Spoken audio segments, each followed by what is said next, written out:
Hello friends, welcome back to our YouTube channel alchemist chemistry. Last video में हमने class 11th की unit first some basic concept of chemistry में Dalton atomic theory और Avogadro hypothesis के बारे में पढ़ा था। आज उसी से नेक्स्ट हमारा फोर्थ लेक्चर है, जिसमें आज हम पढ़ेंगे कुछ बेसिक टर्म्स जैसे atomic mass, molar mass, atoms, molecules, ये सब क्या होते हैं, और सबसे इम्पोर्टेंट मोल कंसेप्ट। तो चलिए शुरू करते हैं आज का हमारा लेक्चर। सबसे पहले हमें पता होना चाहिए कि एटम क्या होता है। लास्ट वीडियो में भी हमने इसका जिक्र किया था कि एटम क्या होता है।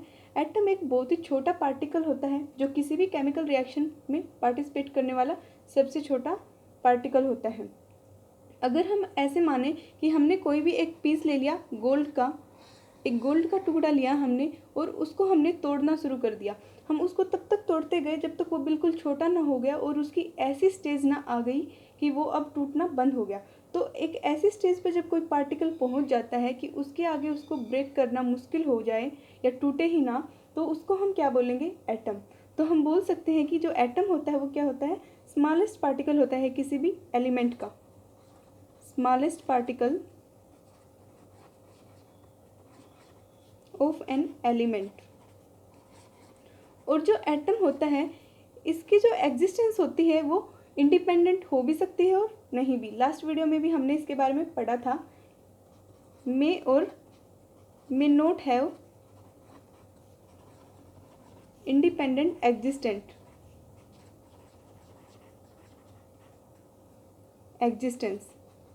ठीक है, क्लियर है? इसको हम बोलते हैं एटम। अब बात आती है कि वो कौन से एटम होते हैं जो इंडिपेंडेंटली एग्जिस्ट करते हैं और जो नहीं करते। तो सबसे पहले जो नहीं करते वो होते हैं हाइड्रोजन, ऑक्सीजन और नाइट्रोजन जैसे एटम्स। क्योंकि ये जो एटम होते हैं ये क्या होते हैं? डाई एटमिक होते हैं, मोलिक्यूल्स की फॉर्म में एग्जिस्ट करते हैं, H2O2 N2 इस फॉर्म में ये एग्जिस्ट करते हैं। इनकी इंडिपेंडेंटली कोई एग्जिस्टेंस नहीं होती। नेक्स्ट इसमें जो इंडिपेंडेंटली एग्जिस्ट होते हैं वो है हमारा जैसे हीलियम है, नियोन है, आर्गन है, इस जैसे ये सारे एटम्स ऐसे होते हैं जो इंडिपेंडेंटली एग्जिस्ट करते हैं मोनो एटमिक फॉर्म में। ठीक है, इसके बाद आता है मॉलिक्यूल। मॉलिक्यूल्स जो होते हैं ये वो एटम्स से मिलके बनते हैं। वो जो एटम्स होते हैं वो सेम एलिमेंट के भी हो सकते हैं और डिफरेंट एलिमेंट के भी हो सकते हैं, उनको हम बोलते हैं मॉलिक्यूल। जैसे हमारे पास दो हाइड्रोजन के एटम्स हैं इस तरह के, ये जब दोनों मिलके एक मॉलिक्यूल बनाते हैं हाइड्रोजन का H2, इसको जो हम कहते हैं मॉलिक्यूल, जो एटम से मिलके बनता है। तो हम बोल सकते हैं molecules are made up of atoms of same, और जो एटम्स होते हैं वो सेम भी हो सकते हैं और डिफरेंट एलिमेंट के भी हो सकते हैं, डिफरेंट एलिमेंट्स। और जो इनकी एग्जिस्टेंस होती है वो क्या होती है? इंडिपेंडेंट। इंडिपेंडेंटली ये क्या करते हैं? एग्जिस्ट करते हैं। जो मॉलिक्यूल होते हैं ये भी दो टाइप के होते हैं। एक होता है होमो एटॉमिक मॉलिक्यूल, होमो एटॉमिक मॉलिक्यूल, और सेकंड होता है hetero atomic molecule, hetero atomic molecule. नाम से ही पता चल रहा है होमो एटॉमिक क्या होता है। होमो का मतलब होता है सेम, कि जो मॉलिक्यूल सेम तरह के एटम से मिलके बने उनको हम बोलते हैं होमो एटॉमिक मॉलिक्यूल्स। जैसे हमने अभी एग्जांपल देखा हाइड्रोजन के मॉलिक्यूल का, ये क्या है? होमो एटॉमिक मॉलिक्यूल है। उसी तरह से क्लोरीन, नाइट्रोजन, ये सब क्या है? होमो एटॉमिक मॉलिक्यूल्स हैं जो सेम एलिमेंट के एटम से मिलके बनते हैं। दूसरी तरफ अगर हम देखें हेट्रो एटॉमिक मॉलिक्यूल्स कौन से होते हैं? जो अलग अलग एलिमेंट्स के एटम से मिलके बने उनको हम बोलेंगे हेट्रो एटॉमिक मॉलिक्यूल। जैसे वाटर, वाटर क्या है? हेट्रो एटॉमिक मॉलिक्यूल है, क्योंकि इसके अंदर जो एटम्स हैं वो हाइड्रोजन और ऑक्सीजन दोनों के हैं। इसी तरह से NH3, मीथेन, HCl, ये सब क्या है? Hetero atomic molecules. क्लियर है? अब बात आती है एटॉमिक मास की, कि एटॉमिक मास क्या होता है। जो एटॉमिक मास होता है, नाम से क्या दिख रहा है कि किसी भी एटम का मास, किसी भी एटम के मास को हम बोलते हैं एटॉमिक मास। लेकिन जो एटम है वो इतने छोटे पार्टिकल्स होते हैं, इतने छोटे होते हैं कि जो उनके मास को एक्यूरेटली डिटरमाइन करना बहुत ही मुश्किल होता था। आज के टाइम पे तो हमारे पास इंस्ट्रूमेंट हैं, लेकिन आज से अगर हम बात करें 50 से 70 साल पहले की, तो तब ऐसा कोई इंस्ट्रूमेंट नहीं होता था जिससे हम किसी भी एटम का एटॉमिक मास एक्यूरेटली डिटरमाइन कर सकें। ठीक है, तो उसके लिए क्या किया गया, साइंटिस्ट ने एक योजना बनाई, हम बोल सकते हैं कि उन्होंने एक योजना बनाई, उन्होंने रिलेटिव मास लाए। वो रिलेटिव मास का एक कंसेप्ट लेके आए आगे वो, कि रिलेटिव मास क्या होते हैं। जैसे अगर हम किसी एक एग्जाम्पल की हेल्प से देखें कि हमारे घर में क्या है, एक जग है, एक जग मान लिया हमारे घर में, और हमें पता नहीं है कि हमें मतलब उसको मेज़र करने का कोई तरीका नहीं है, हमने मान लिया कि वो क्या है, 1 लीटर का है। 1 लीटर का हमने उस जग को मान लिया कि उस जग में 1 लीटर पानी आता है। अब हमारे पास एक बकेट है जो उससे काफ़ी बड़ी है, और हमें पता करना है कि इस बकेट में कितना लीटर पानी आता है। तो जैसा कि हमने माना है कि ये जो जग है इसमें आता है 1 लीटर पानी, तो हम क्या करेंगे, इस बकेट को इस जग की हेल्प से भरेंगे और देखेंगे कि कितने जग इस बाल्टी में आएंगे या इस बकेट में आएंगे। तो अगर हम माने कि अगर हम 25 जग डाल लें इस बकेट के अंदर, तब ये बकेट कम्प्लीटली फिल हो जाती है। तो इसका मतलब क्या है कि जो बकेट की वॉल्यूम है वो कितनी है, 25 लीटर। इसी तरह का कंसेप्ट लेके आए हमारे केमिस्ट, उन्होंने रिलेटिव मास लेके आए वो, और उन्होंने स्टैंडर्ड मान लिया किसी भी एटम को। उन्होंने सबसे पहले जो स्टैंडर्ड माना वो माना था हाइड्रोजन के एटम को, हाइड्रोजन को सबसे पहला उन्होंने स्टैंडर्ड लिया हाइड्रोजन एटम। ये इसलिए लिया क्योंकि ये सबसे हल्का था, लाइटेस्ट एटम था ये उस टाइम पे।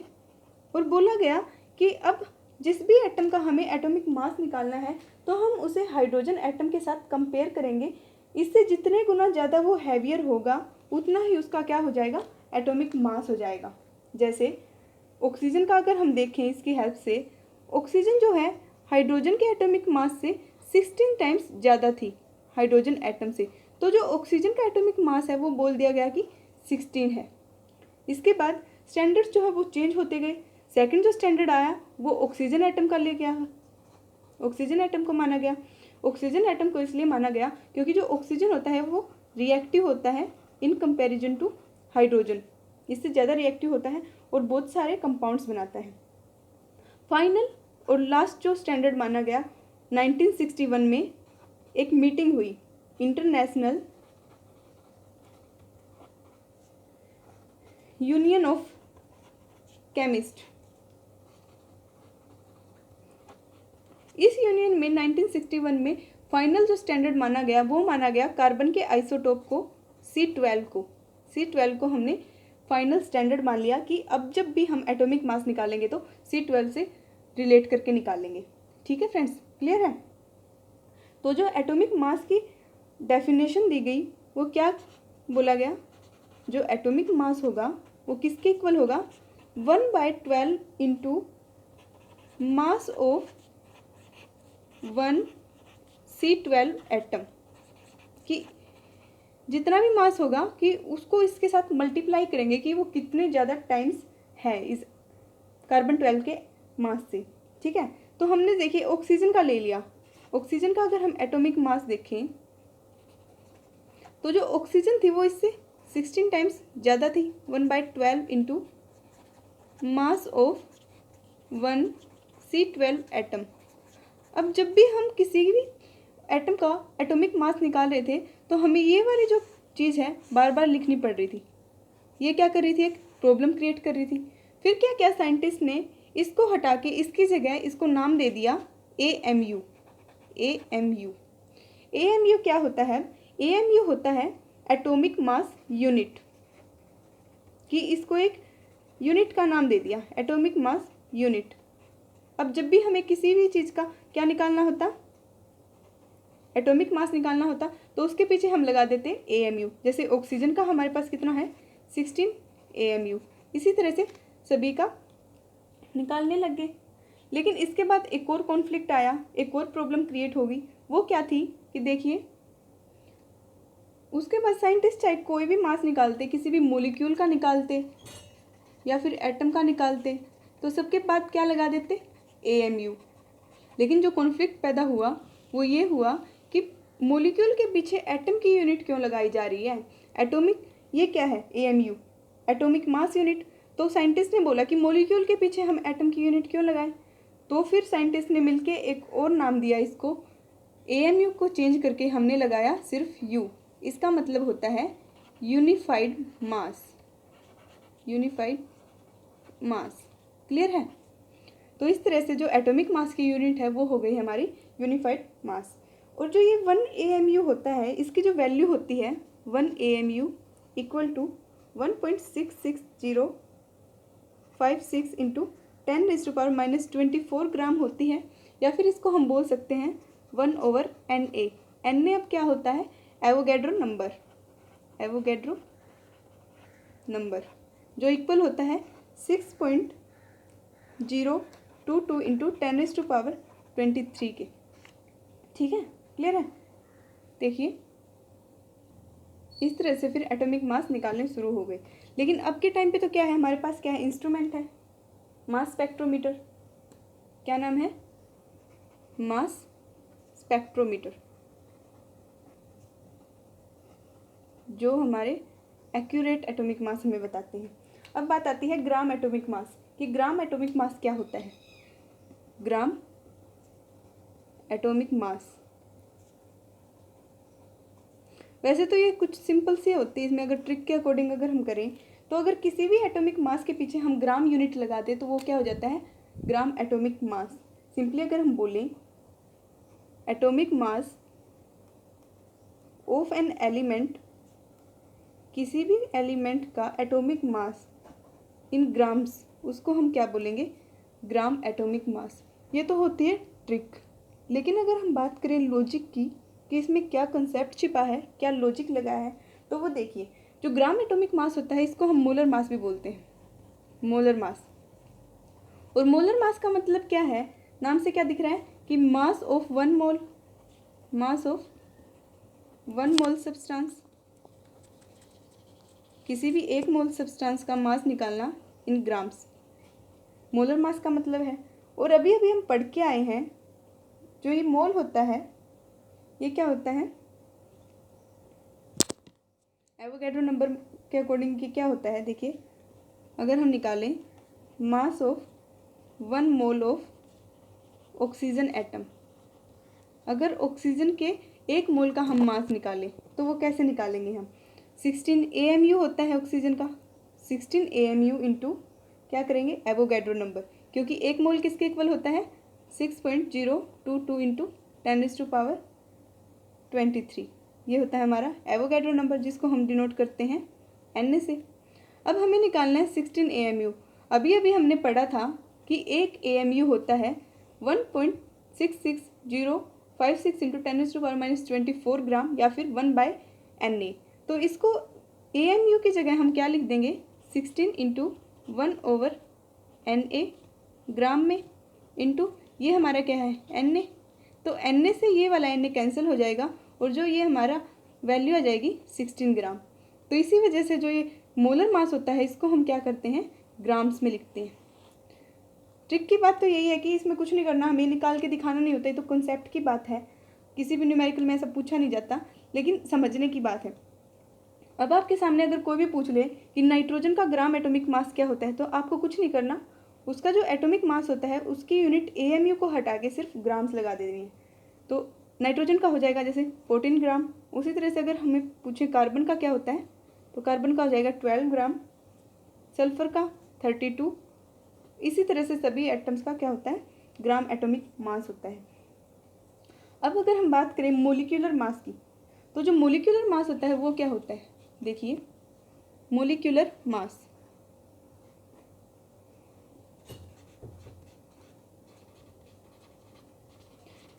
मोलिक्यूलर मास किसी भी मोलिक्यूल का हम कैसे निकालते हैं, कुछ नहीं करना होता, सम करना होता है सभी एटॉमिक मासेस का। क्या होता है ये, sum of atomic masses of the elements. जिस मॉलिक्यूल में जितने भी एलिमेंट्स प्रेजेंट हैं उन सब के एटॉमिक मास का क्या करेंगे, सम कर देंगे इन द गिवन मॉलिक्यूल, उसको हम बोलते हैं मोलिक्यूलर मास। जैसे एग्जाम्पल की हेल्प से अगर हम देखें, जैसे कार्बन डाइऑक्साइड का हमें निकालना है मोलिकुलर मास, तो सबसे पहले तो हमें पता होना चाहिए एटॉमिक मास कार्बन का। तो कार्बन का एटॉमिक मास कितना होता है 12, ऑक्सीजन का 16। अब हमें क्या करना है, मोलिकुलर मास निकालना है, mm से हम इसको डिनोट कर देते हैं। तो इसमें क्या करेंगे, कार्बन का एटॉमिक मास प्लस ऑक्सीजन का एटॉमिक मास। लेकिन जो ऑक्सीजन के मोलिक्यूल्स हैं कार्बन डाइऑक्साइड में कितने हैं 2, तो 2 से इसके साथ मल्टीप्लाई करेंगे और इसका एडिशन कर देंगे 12 + 32। तो इसका जो मोलिकुलर मास है वो कितना हो जाएगा 44 U। क्लियर है, U का मतलब यूनिफाइड मास। इसी तरह से अगर हम निकालें H2SO4 का H2SO4, तो इसमें भी हमें क्या पता होना चाहिए, एटॉमिक मास हाइड्रोजन का क्या है 1, सल्फर का 32 और ऑक्सीजन का 16। तो मोलिकुलर मास कुछ नहीं है, एडिशन करना है सिर्फ।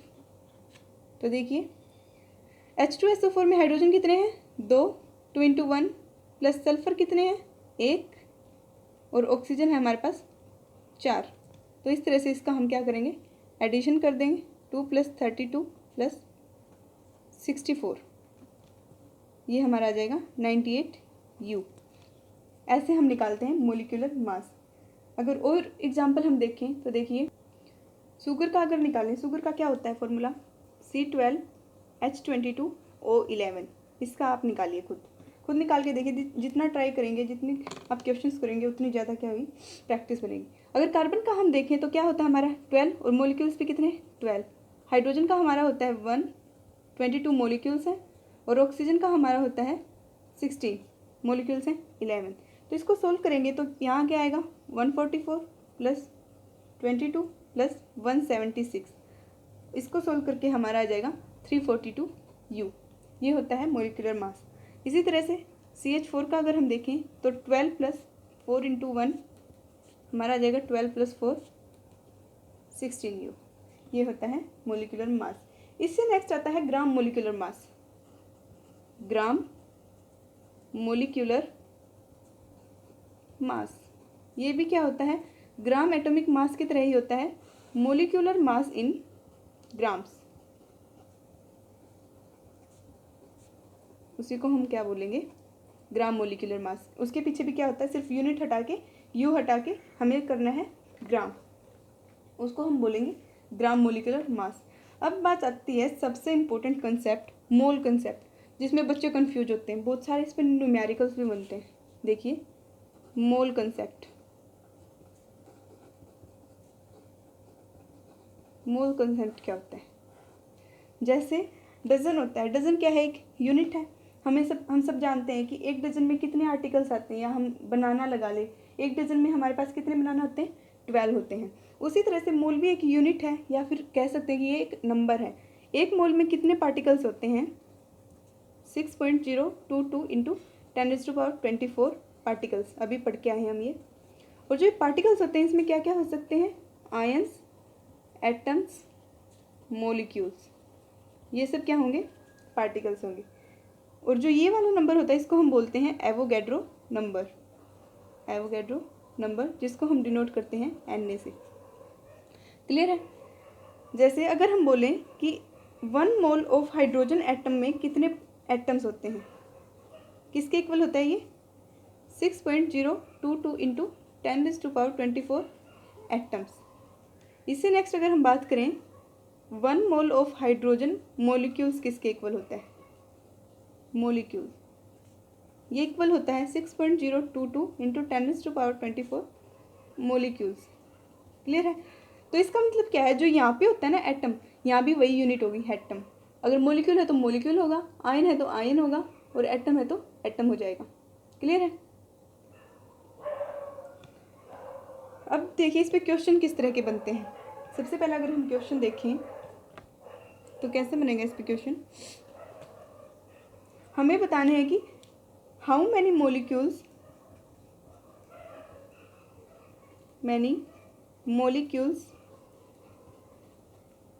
एंड एटम्स, हमें एटम्स और मोलिक्यूल्स बताने हैं of sulphur are present in 0.1 mole of S8 molecule. Simple है, खुद करके देखिए। तो इसमें हम क्या करेंगे, सबसे पहले तो हमें पता है कि 1 मोल किसके इक्वल होता है, 1 मोल ऑफ S8 मोलिक्यूल किसके इक्वल होगा, अभी देख के आए हैं 6.022 इंटू 10⁻24 मोलिक्यूल है, तो पीछे क्या आ जाएगा, मोलिक्यूल, इसके इक्वल होगा। और हमें क्या निकालना है, कितने मोलिक्यूल्स किस में, 0.1 मोल में।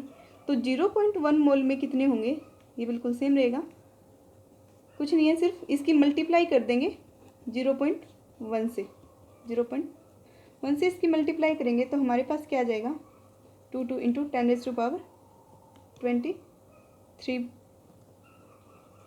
मोलिक्यूल।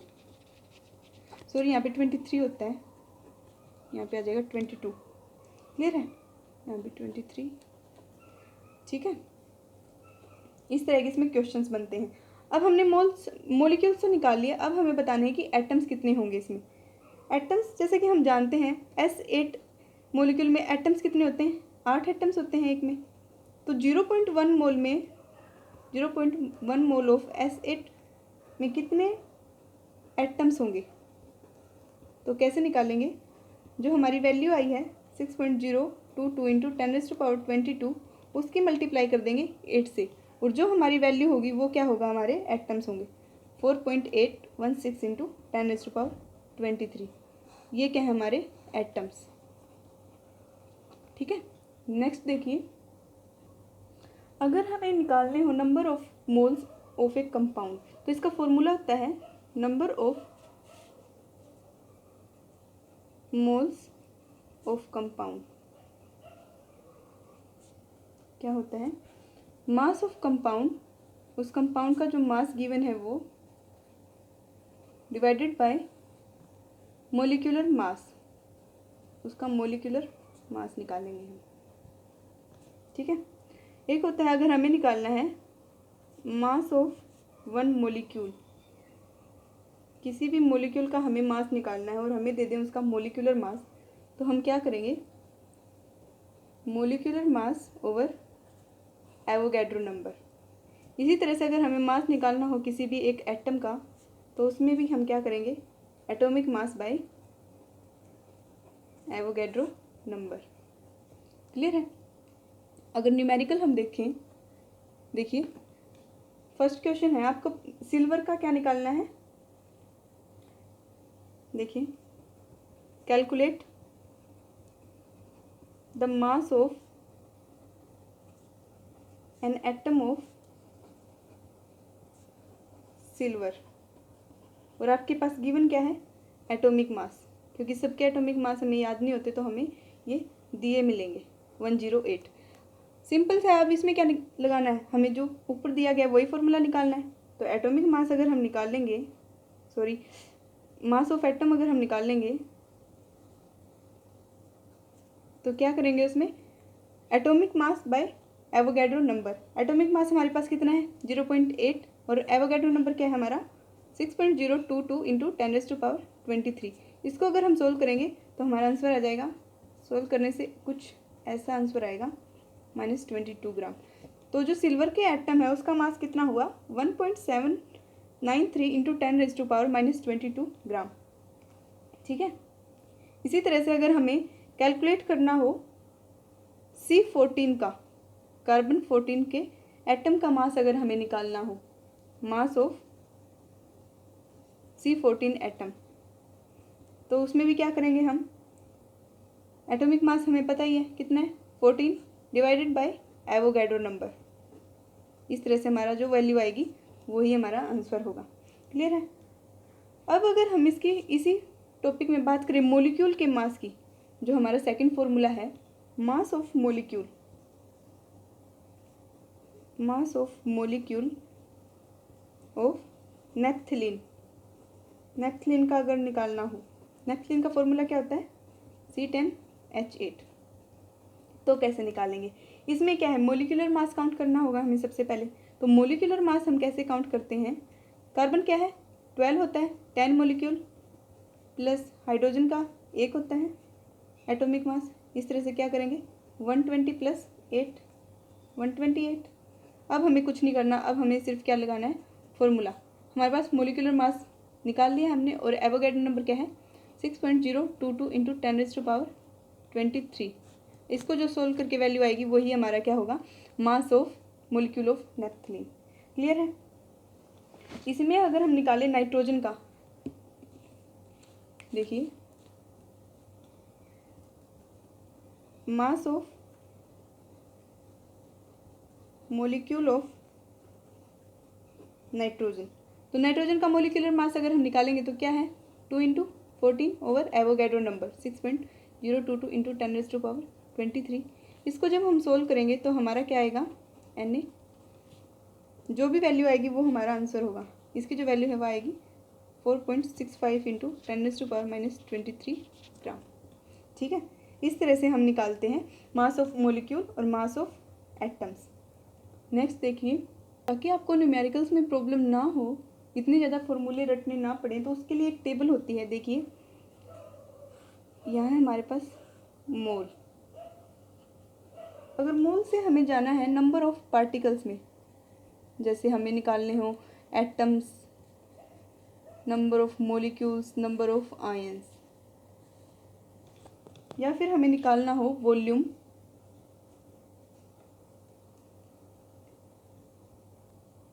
हमें अगर ऐसे इंटर कन्वर्ट करना हो कि मोल से हमें जाना नंबर ऑफ पार्टिकल्स में, तो हमें कुछ नहीं करना। अगर इस तरफ जाना है तो हम क्या करेंगे, मल्टीप्लाई करेंगे, और इस तरफ जाना है तो हम क्या करेंगे, डिवाइड करेंगे। लेकिन बात आती है कि मल्टीप्लाई और डिवाइड किससे करेंगे, तो हम मल्टीप्लाई और डिवाइड करेंगे हमारे एवोगैड्रो नंबर से 6.022 इंटू 10⁻23 से। जो भी हमारे पास अगर मोल्स हैं तो हम उसकी मल्टीप्लाई करके नंबर ऑफ पार्टिकल्स निकाल सकते हैं, और अगर हमारे पास पार्टिकल्स हैं हमें निकालने हैं मोल्स, तो उसको डिवाइड करेंगे इसके साथ और हमारे क्या आ जाएंगे, मोल्स आ जाएंगे। उसी तरह से अगर हमें वॉल्यूम से मोल में जाना हो या फिर मोल से वॉल्यूम में जाना हो, तो अगर इधर जाना है तो हम क्या करेंगे, डिवाइड करेंगे, डिवाइड बाय 22.4 लीटर, और इधर आना है तो क्या करेंगे, मल्टीप्लाई बाय 22.4 लीटर। अब बात आती है कि 22.4 लीटर से ही क्यों करते हैं, क्योंकि जो एक मोल होता है किसी भी गैस का एट NTP, वो जो वॉल्यूम ऑक्यूपाई करता है वो क्या करता है 22.4 लीटर। देखिए volume occupied by 1 mole of any gas at NTP, normal temperature pressure पे, वो कितनी होती है 22.4 लीटर। क्लियर है। इसी तरह से अगर हमें मोल से जाना है मास ऑफ सब्सटेंस में, या फिर मास ऑफ सब्सटेंस से हमें जाना है मोल में, तो क्या करेंगे, अगर मास से मोल में जाना है तो हम करेंगे डिवाइड, और अगर मोल से मास में जाना है तो हम करेंगे मल्टीप्लाई। किससे, मोलर मास से, मोलर मास से। ठीक है। अगर एटम्स की बात करें तो एटॉमिक मास लेंगे, और अगर मोलिक्यूल्स की बात करें तो हम क्या लेंगे, मोलर मास। ठीक है। देखिए न्यूमेरिकल्स देखते हैं इसके। तो देखिए अगर आपको निकालना है, आपके पास एक क्वेश्चन है, calculate the number of molecules and number of atoms present in 11.2 litre of oxygen at NTP। तो आपको कुछ नहीं करना, आपके पास टेबल गिवन है, तो आपको क्या करना है कि आपके पास वॉल्यूम है 11.2 लीटर, इससे आपको जाना है मोल की तरफ, तो हम क्या करेंगे, डिवाइड करेंगे 22.4 लीटर से। तो अगर हम निकालें मोल्स, निकाल लें 11.2 litres of O2 eight NTP, तो हमें क्या करना है, जितनी भी हमें वॉल्यूम दी है उसको हम डिवाइड कर देंगे 22.4 से, और जो हमारे मोल्स होंगे इसको सोल्व करेंगे तो हमारे मोल्स आ जाएंगे 0.5 मोल। ये आ गए हमारे पास मोल। अब हमें क्या करना है, मोल से हमें निकालने हैं मोलिक्यूल। यहाँ पहुँच गए, अब हम मोल हमारे निकल गए, अब हमें निकालने हैं मोलिक्यूल, नंबर ऑफ पार्टिकल्स। तो हमें क्या करना है, मल्टीप्लाई करना है एवोगैड्रो नंबर से। तो नंबर ऑफ मोलिक्यूल्स निकालेंगे, नंबर ऑफ मोलिक्यूल्स इन 0.5 मोल। तो क्या करेंगे, जितने भी हमारे मोल आए हैं 0.5, उसकी हम मल्टीप्लाई कराएंगे, इधर दे रखा है देखो, multiply by Avogadro number 6.022 into 10⁻23। जितने भी हमारे मोलिक्यूल्स आएंगे वो क्या होगा हमारा आंसर। इसको सोल्व करने से कुछ 3.01 इंटू 10⁻23 मोलिक्यूल्स हमारे आ जाएंगे, है ना इजी। देखो अब हमारे आगे मोलिक्यूल्स, अब हमें क्या निकालना है, नंबर ऑफ एटम्स। जैसे कि हम जानते हैं जो ऑक्सीजन का मोलिक्यूल है वो कितने एटम से बनता है, 2 एटम से। तो अगर एटम्स हम निकालेंगे तो किसके साथ मल्टीप्लाई करेंगे, 2 के साथ। 3.01 इंटू 10⁻23 इसके साथ मल्टीप्लाई करवाएंगे तो हमारे पास आ जाएंगे 6.02 इंटू 10⁻23 एटम्स। तो ये हमारे क्या हैं, आंसर। ये हो गया हमारा एटम, ये हो गए हमारे मोलिक्यूल्स। तो इस तरह से हम क्वेश्चंस को सोल्व करते हैं। अगर आप इस टेबल को एक बार अच्छे से याद कर लोगे तो बिल्कुल इजी हो जाएंगे, सारे न्यूमेरिकल्स आप मिनटों में सोल्व कर दोगे। नेक्स्ट देखिए, हमारे पास अब क्या है, कैलकुलेट करने हमें number of moles in 7.85 gram of iron. तो इसके लिए तो सबसे पहले हमें पता होना चाहिए कि मोल्स कैसे निकालते हैं। अगर हम निकालें, देखिए इसका फॉर्मूला होता है, जो 1 मोल ऑफ एटम होता है वो इक्वल होता है मास ऑफ एलिमेंट, जो भी हमें गिवन है उसका मास ओवर एटॉमिक मास। ये तो होता है एटम के लिए। और मोलिक्यूल के हम पढ़ के आए हैं कि अगर हमें नंबर ऑफ मोल्स निकालने किसी भी कंपाउंड में या फिर किसी भी मोलिक्यूल में, कंपाउंड में अगर हम निकालने हैं नंबर ऑफ मोल्स, तो वो कैसे निकालते हैं, ऊपर होता है हमारा उसका मास का, कंपाउंड का मास ओवर मोलिक्यूलर मास। ये 2 फॉर्मूले हमारे होते हैं, ठीक है। तो देखिए हमारे पास आयरन कितना है, 7.85 ग्राम। तो सबसे पहले हमें पता होना चाहिए कि आयरन का जो एटॉमिक नंबर होता है, एटॉमिक मास होता है, वो कितना होता है, 55.8 U। अब हमें निकालना है आयरन के मोल ऑफ Fe।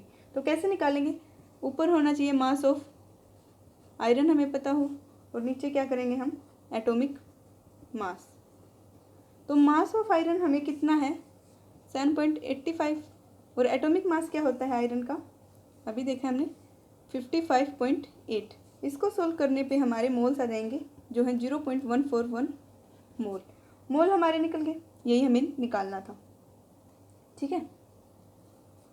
क्योंकि देखिए ये कैसे निकालना हमने, हमारे पास क्या था, मास था किसी भी सब्सटेंस का, और हमें क्या निकालना था, मोल निकालना था। तो इसके लिए हमें क्या पता होना चाहिए, मास। तो मास, एटॉमिक मास क्या है इसका, 55.8। तो हमें क्या करना है, अगर इस मोल्स में जाना है तो जो भी हमारे पास मास गिवन है 7.85, उसको हम डिवाइड कर देंगे मोलर मास से। मोलर मास हमारा कंपाउंड्स में होता है, लेकिन अगर एटम्स में अगर हम बात करें तो उसका क्या होता है, एटॉमिक मास होता है। तो इसमें हमने क्या कर दिया, डिवाइड कर दिया। लेकिन अगर हमारे पास ये मोल्स गिवन होते और हमें जाना होता कि उसका सब्सटेंस का मास बताना होता, तो इस मोल के साथ हम क्या करते, मल्टीप्लाई करते एटॉमिक मास का, और अगर कंपाउंड की बात करें तो मल्टीप्लाई करते उसके मोलर मास या फिर मोलिकुलर मास का। क्लियर है। नेक्स्ट देखिए, इसी में अगर हम बात करें तो हमें किसका निकालना है, 4.68 mg ऑफ सिलिकॉन में हमें बताने हैं मोल्स, नंबर ऑफ मोल्स। तो नंबर ऑफ मोल्स के लिए हम क्या करेंगे, डिवाइड करेंगे किससे, एटॉमिक मास से। तो सबसे पहले ये जो मिलीग्राम में है इसको हम क्या करेंगे, ग्राम में चेंज करेंगे। 4.68 इंटू 10⁻³ ग्राम, ऐसे हम क्या करेंगे, ग्राम में चेंज करेंगे। उसके बाद हमें मोल्स निकालने हैं।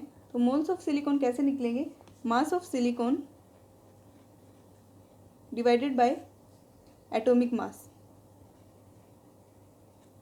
क्योंकि मोल्स में जाना है तो हमें क्या करना है, डिवाइड करना है।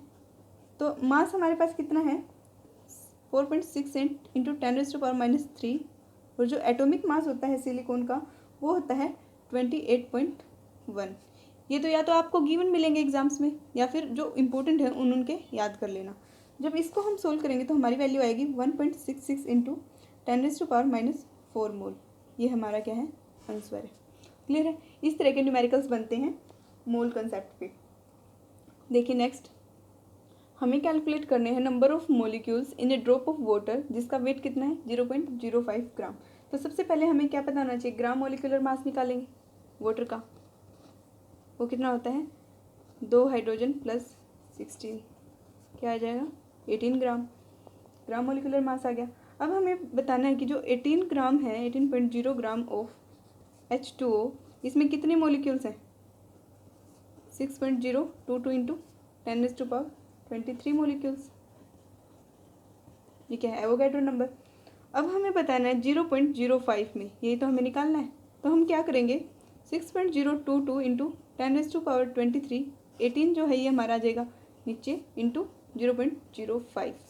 इसको सोल्व करके जो भी हमारा आंसर आएगा वो हमारे होंगे number of molecules 1.672 into 10⁻21 molecules. ये हमारा आंसर है। इसी में अगर हम देखें, हमें क्या बताना है, नंबर ऑफ एटम्स बताने हैं, number of atoms in 52 mole of argon. ठीक है, तो इसको कैसे करेंगे एक बार खुद करके देखिए। तो इसमें क्या होता है, हमें पता है कि एक मोल में कितने मोलिक्यूल्स होते हैं, स्टार्टिंग से यही तो पढ़ते आए हैं। एक मोलिक्यूल आर्गन में कितने मोलिक्यूल होंगे, 6.022 इंटू 10⁻23 एटम्स होंगे, क्योंकि हमें क्या निकालना है, एटम्स निकालने। मोलिक्यूल्स होगा तो मोलिक्यूल निकालेंगे, एटम्स होगा तो क्या निकालेंगे, एटम्स। ठीक है, इसके बाद हमें बताना है कि 52 मोल में कितने होंगे। एक मोल में इतने हैं तो 52 मोल्स में कितने होंगे, कुछ नहीं करना, सीधा मल्टीप्लाई करना है। सिंपल है, तो एक मोल का हमें पता है इतने हैं, तो 52 में निकालना है तो क्या कर देंगे, 52 के साथ मल्टीप्लाई कर देंगे, तो हमारे टोटल नंबर ऑफ एटम्स आ जाएंगे। मल्टीप्लाई करने के बाद आएगा 3.13 इंटू 10⁻25 एटम्स। ये क्या है, हमारा आंसर है। ठीक है, तो इस तरह के क्वेश्चंस बनते हैं मोल कंसेप्ट पे, जो काफ़ी इंपॉर्टेंट होते हैं। अगर आप एक बार उस टेबल को कर लोगे लर्न, तो फिर आपको सारे क्वेश्चंस बिल्कुल ईजी लगेंगे। क्लियर है?